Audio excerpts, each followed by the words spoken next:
వీటిలో ఒక big list ఉంది అధ్యక్ష, 32 పేర్లు.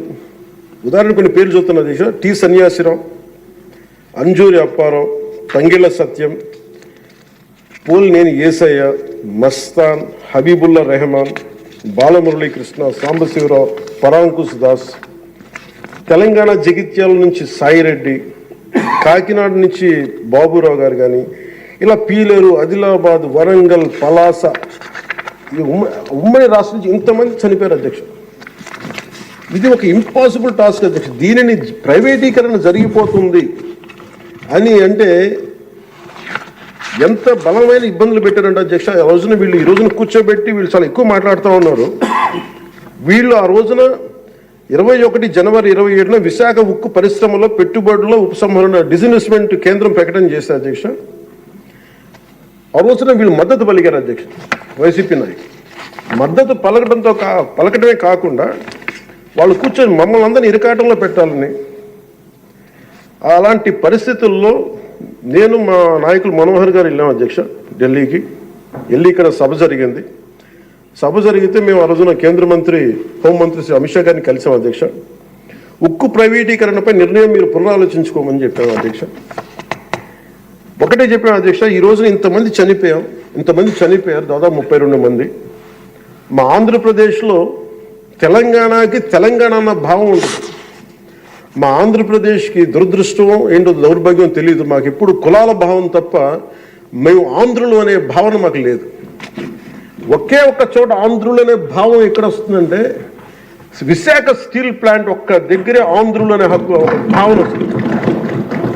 అంటే మేము అది నేను చాలాసార్లు అనుకుంటూ ఉంటాను అధ్యక్ష, ఎందుకు విశాఖ ఉక్కు అనుకనే ప్రతి ఒక్కరికి ఒక ఏకత ఉంటుంది, దాంట్లో ఐడెంటిటీ ఎందుకు ఉంటుందని ఆలోచిస్తే అధ్యక్ష 32 మంది యువకుల బలిదానం, దాని శక్తి దానికి ఉంటుంది అధ్యక్ష. అది కదిపేస్తుంది. అలాంటిది నేను ఒకటే చెప్పాను, మేము వెళ్ళి సార్ ఇది కనుక మీరు చేయగలిగితే అది ఎవరి చేతుల్లో లేదు, అది మీరు పెద్ద మనసుతో ఆలోచించి డిస్ఇన్వెస్ట్మెంట్ చేయమంటే వాళ్ళు ఒకటి చెప్పారు అధ్యక్ష. మేము గతంలో మీరు ఈ మినీరత్న కంపెనీ ఉంది అధ్యక్ష, దానికి డ్రెడ్జింగ్ కార్పొరేషన్ ఆఫ్ ఇండియా అని, దాన్ని తీసుకోగలిగే కానీ దీన్ని తీసుకోలేమని చెప్పి మాకు కూడా ఏం చెప్పారంటే అధ్యక్ష, ఇది ఇంపాసిబుల్ అన్నట్టుగానే చెప్పారు అధ్యక్ష ఆ రోజున. కానీ నేను 2 చేతులు జోడించి మా ప్రయత్నం మేము చేశాం అధ్యక్ష. అదృష్టవశాత్తు గౌరవ ముఖ్యమంత్రి గారు ముందుకు తీసుకెళ్లారు అధ్యక్ష. ఈ ప్రపోజల్ని చాలా బలంగా తీసుకెళ్లారు ఆయన. అదే ప్రభుత్వం నిన్న అంత గొడవ చేసిన నాయకులు నిన్న వాళ్ళు ఏం చేశారంటే అధ్యక్ష, గతంలో దాన్ని స్టీల్ ప్లాంట్ని ప్లాట్గా ముక్కలేసి అమ్ముకోవడానికి సిద్ధపడిపోయారు అధ్యక్ష. Really it's a shame. నేను మొన్న స్టీల్ ప్లాంట్ సంఘాల నాయకులు నా దగ్గరికి వస్తే అడిగాను, ఆ రోజున మీరు అంత గోల చేశారు కదా, మీరు మేము ఉన్నప్పుడేమో ఇంత గోల చేస్తారు, గౌరవ ముఖ్యమంత్రి గారు ఉన్నప్పుడేమో ఇంత మీరు చాలా ప్రజాస్వామ్యం ఇంత గోల చేస్తారు, ఆ రోజు అతను ఉంటే ఒక్కళ్ళు నోరెత్తపరైనట్టే కొడతారని భయమా మీకు అన్నాను కామ్గా.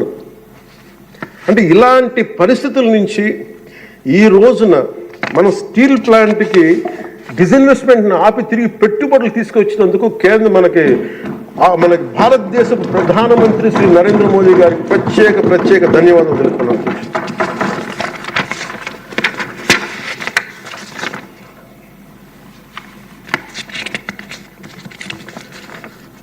ఆ రోజు విశాఖ స్టీల్ ప్లాంట్ పరిరక్షణకి అఖిలపక్షం ఏర్పాటు చేయాలని మేము అడిగితే అధ్యక్ష, వాళ్ళకి గత ప్రభుత్వ నాయకుల్ని రాష్ట్ర ప్రభుత్వం స్టాండ్ ఏమిటో చెప్పాలంటారు.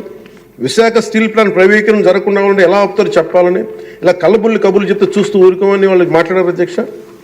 వైసీపీ నాయకులు కేంద్రం ఆ మాట వినదని చెప్పారు అధ్యక్ష. పదవులు కావాలి, బెయిల్ కావాలని అడిగితే స్టీల్ ప్లాంట్ ఎక్కడి నుంచి వస్తుంది అధ్యక్ష? కేంద్ర ప్రభుత్వం ప్రవేశపెట్టిన ప్రతి బిల్లుకి మద్దతు ఇస్తున్నప్పుడు స్టీల్ ప్లాంట్ కోసం ప్రత్యేకంగా గనులు ఎందుకు అడగలేదని వాళ్ళు నిలదీశారు అధ్యక్ష. రోజు